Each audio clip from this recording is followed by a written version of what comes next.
You're welcome back, and if you're just joining in, this is our main conversation segment. The National Working Committee, NWC, of the Labour Party has rejected the removal of the party's national chairman, Julius Abure, and the dissolution of the committee by the Nigerian Labour Congress, NLC. Yes, the Labour Party's National Publicity Secretary, Abure, disclosed in a statement that the NLC lacked legal recognition in the LP constitution. He warned that it will seek legal protection if necessary, as it is a law-abiding entity. Yes, on Monday, the NLC declared that it had invalidated Abure's return as the LP national chairman and the constitution of the NWC following a national convention held in Nnewi, Anambra State. In a communique issued at the end of the NLC Political Commission stakeholders meeting in Abuja, the NLC passed a vote of no confidence on the convention and the leadership that emerged from it. In response, the Abure-led National Working Committee expressed dismay at the NLC's attempt to assume powers it does not possess. Ifo insisted that the group is unrecognized by the LP and therefore lacks the authority to convene a meeting of stakeholders to deliberate, let alone make any decisions that would have a binding effect on the legally constituted party leadership. Once again, Barrister Evans Ofeli, the barrister at law and a legal luminary and author, is here again to do justice to this topic. Good morning, sir. Good morning, thank you. Welcome. Good morning. Yeah. All right, so looking at this report, I do not understand why the Labour Party thinks that it has the right, both morally and legally, over, why the NLC rather thinks it has the right over the Labour Party. This is well balanced. In fact, I don't know what is pushing the NLC. You should derive powers from law, okay? You are not part of the National Working Committee, okay? That is the highest authority in the party. Okay, it's like the legislative arm of the party that take decision and make policies for the party and all that. Then you have members, or registered members. Then you have those who support. They are not card-carrying members, but they support the party. You understand? Now, we don't know where NLC stands in all this, whether NLC is not part of the National Working Committee. According to the LP, majority of them are not even card-carrying members. From the NLC, that is. Majority of the NLC members are not card-carrying members. This whole thing is I don't know where Joe Ajuro derived this power from. The NLC does not own LP. There's no joint registration. They are both association. You understand? So to say that you have nullified a convention that was organized by the LP, you should do that as what? The truth is that they've not even defined their status. And now they are going to set up something in the like of, what did they call it? There's a name they gave it. They are setting up one gathering to determine how the convention will be organized, a proper one. And the party will have a proper leadership therefrom. Okay. So I find it laughable. And then the lawyer from LP had told them that you don't have the authority to do what they're doing. So I think the best thing to submit this matter to litigation for judicial review. Let them go to court, okay? And because if you look at the LP constitution, I've gone through the LP constitution, and the constitution is not different from that of the APC. It's not even different from that of the PDP. Okay. The National Working Committee is there as the body authority that undertakes decision and plan for the party and whatever it is, convention. If the party want to select its leaders, they are the one that handle that. Nowhere in that constitution did it say that NLC is a placeholder or a stakeholder or see from even by law. Do civil servants vote? I'm asking a question. Are they supposed to belong to political parties? No. Huh? Not at all. So NLC is an extraction of what? An extraction of civil servants all over the country. Federal civil servants that also have affiliation with state civil servants. You understand? So when you look at the whole thing, you are wondering when NLC have suddenly become a political party or having a tussle with a political party. I don't understand it. That's why, because that's why the lawyer spoke the way he spoke. No lawyer can understand this thing that's going on. All right, so particularly interesting, is the case of the Labour Party. It's quite different from the PDP and the APC. Of course, in as much as we want to negate the fact that the Labour Party is not in any way has a close tie with the NLC, but of course we can't deny the fact that the offshoot of the Labour Party and coming from the NLC. Now, I want us to do a comparison to how this works in other parts of the world. In the UK, for example, we have the Labour Party. The Labour Party in the UK was started in 1900 by the trade unionists, right? And now I have it here. In British politics, an affiliated trade union is one that is linked to the Labour Party. And it said here, Representation Committee and the unions have retained close institutional link and ties to the party. Link. Yes. Link. So can't we equally say that the NLC in Nigeria is equally doing the same we have said it before now, yes, that the Labour Party, the only link they have with NLC is that Labour Party actually project the yearnings and aspiration of workers. Of workers in the country.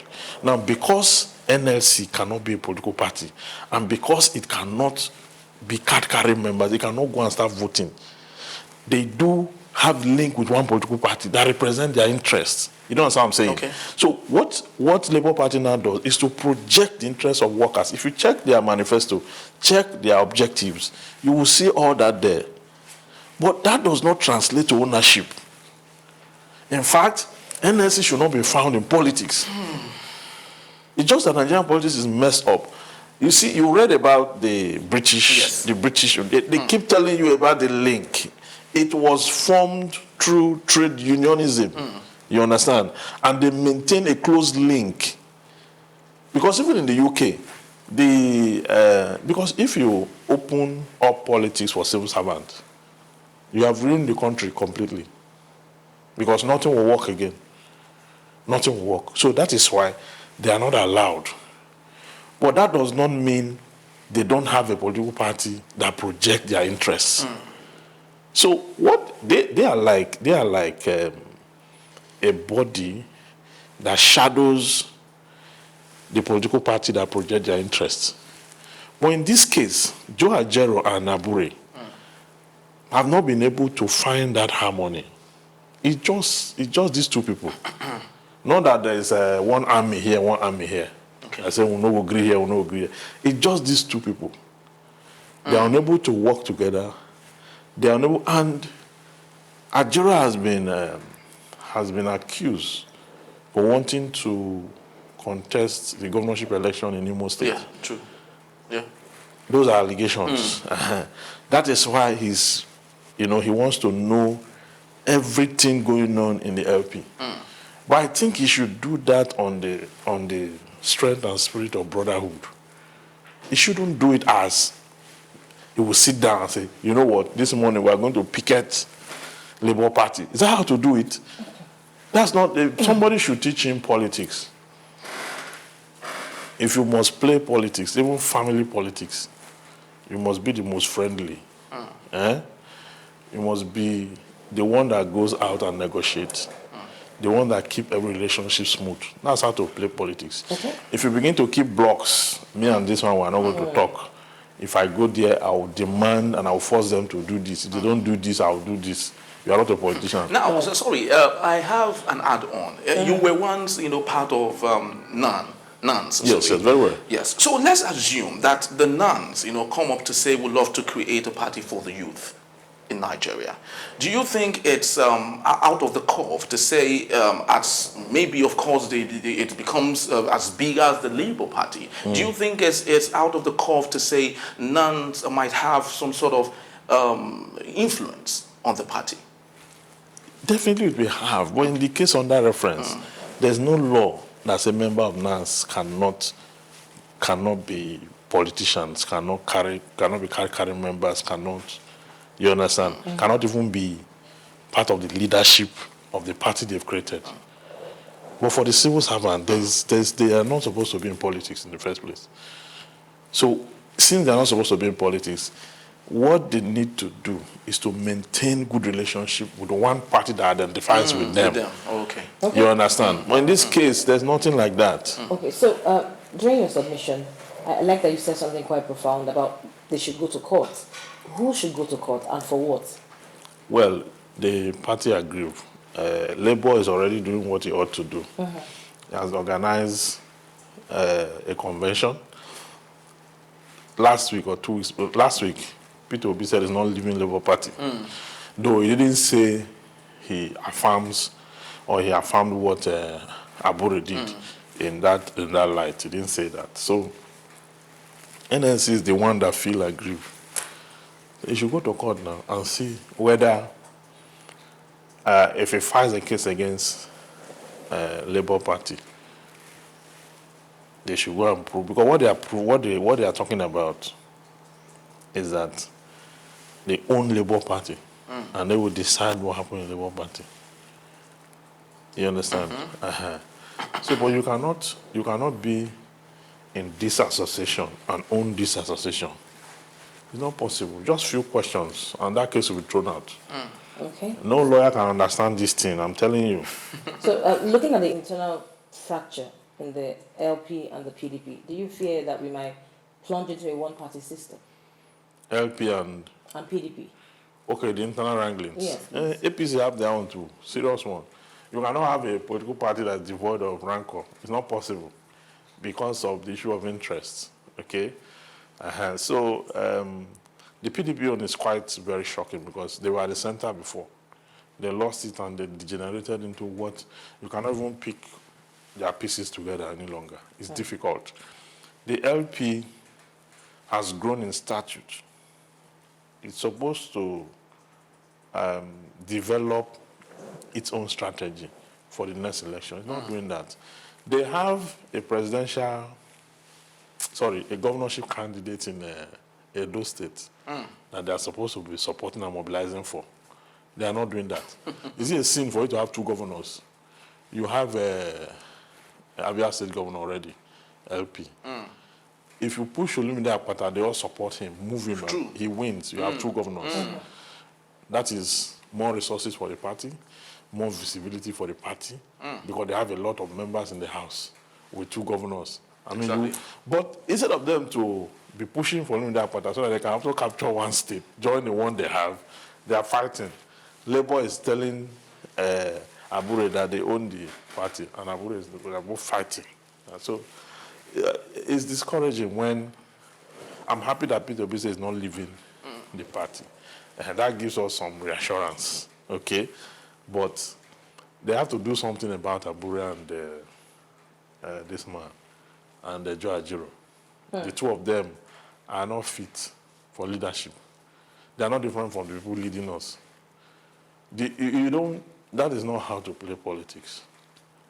If you want to play politics and win everybody, bring everybody together, you must know how to apply yourself to the people and let them see where the party is going to. It's more important to show people the big picture, the strategy, and where the party is going to, than to be fighting in-house. Fight in-house, you just decentralize everything. There are a lot of investors, political investors.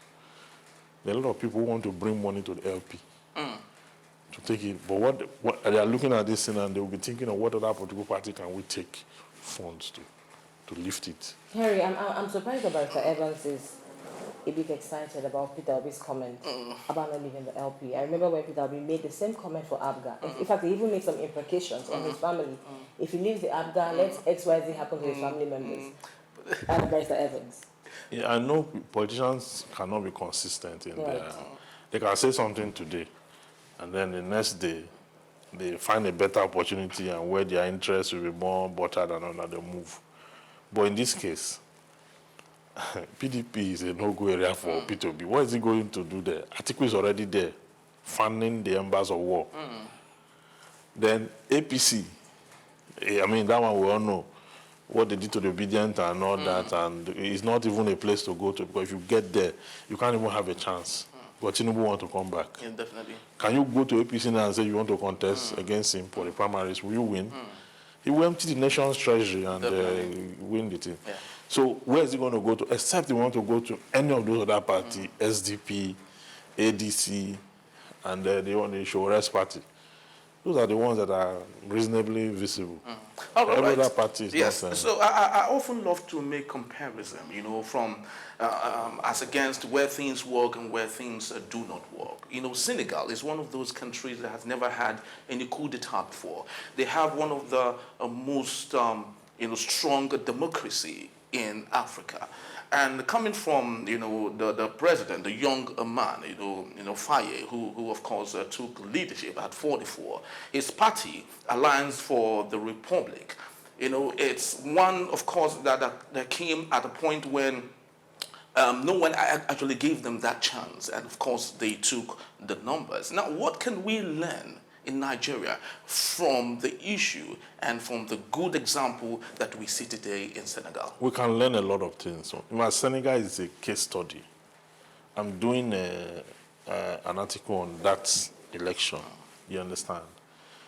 Throughout the campaign and the whole bustle and all that, there was no time tribalism came into the fore. True. That is what distorts political ideology, tribalism and religion. Although they are largely Muslims, Muslim, yeah, largely 95%, Muslims, but they have Christians. But it was not an issue. The people wanted a change. The Senegalese are very politically conscious. They are highly politically conscious. They wanted a change from the old order to a new order. And they wanted to sever the alliance with France. Not just like Niger too. Niger. Many Burkina of the Francophone countries feel shortchanged, except maybe for Mali and some of them at that coast, who still believe that their protection, their future is tied to that of France, because, of course, they favor them, they give them handouts and all that. Yeah. But what they take from them in terms of natural resources, just like in Niger, what they pay for uranium in Niger is like they are taking it free of charge. As against what they give back. When the military took over, the military turned against France. They the citizens started calling Putin as their ally.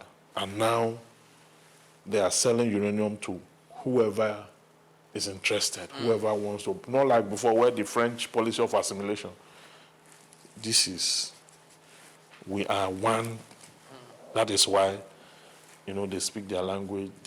Even the food and all that. It's not like the British colonial structure. The only thing they left off is the English language and some of the laws, which we have almost dropped and we now have our own.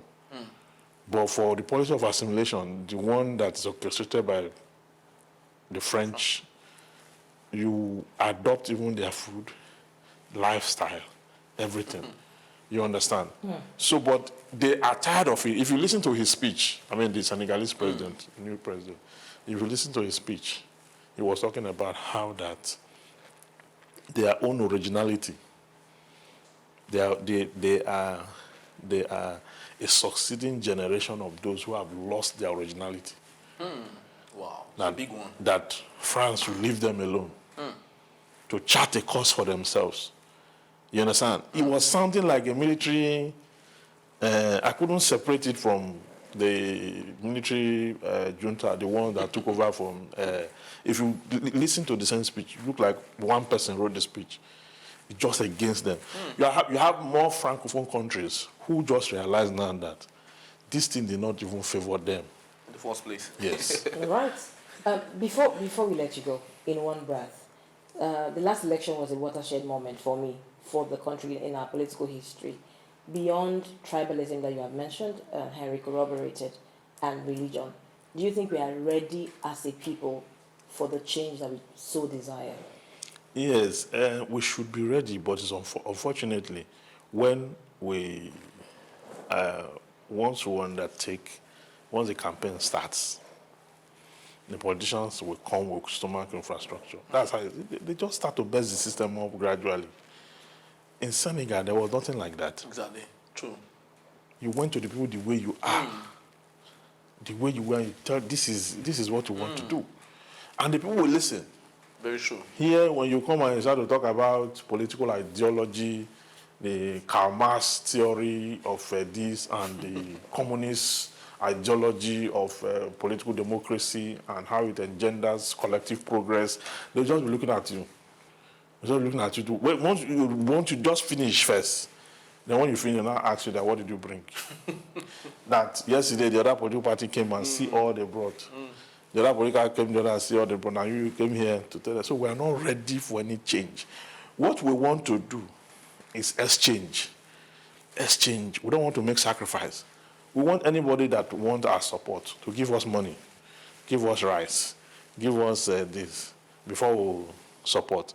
And once I do that, I bring all these things and you vote. Is the transaction not completed? It's completed now. It means it's complete. So once it's complete, the next thing I'll do when I get into office, you will become an afterthought.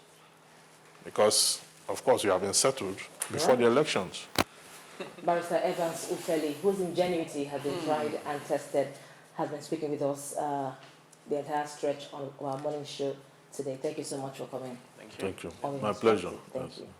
Henry, it's been quite a conversation. I mean, it's always instructive with Barrister Evans. What do you think? Very true, very true. You know, it's the fact that at least we're able to, skin, the meat, to a particular extent, so we can have a better understanding of what the crux of the problem is, and maybe possibly find better solutions to them. Absolutely. Yeah. Well, as we wrap the show, we invite you to continue the conversation by leaving a comment in the section. You can also like and subscribe to our pages at Enterprise TV7. You can also stay updated for the latest news at our website at www.enterprisetvnews.com. I'm Chinyere Igwe Odu. And I am Henry Igwe Bike. From all of us here, it's bye for now. Bye-bye.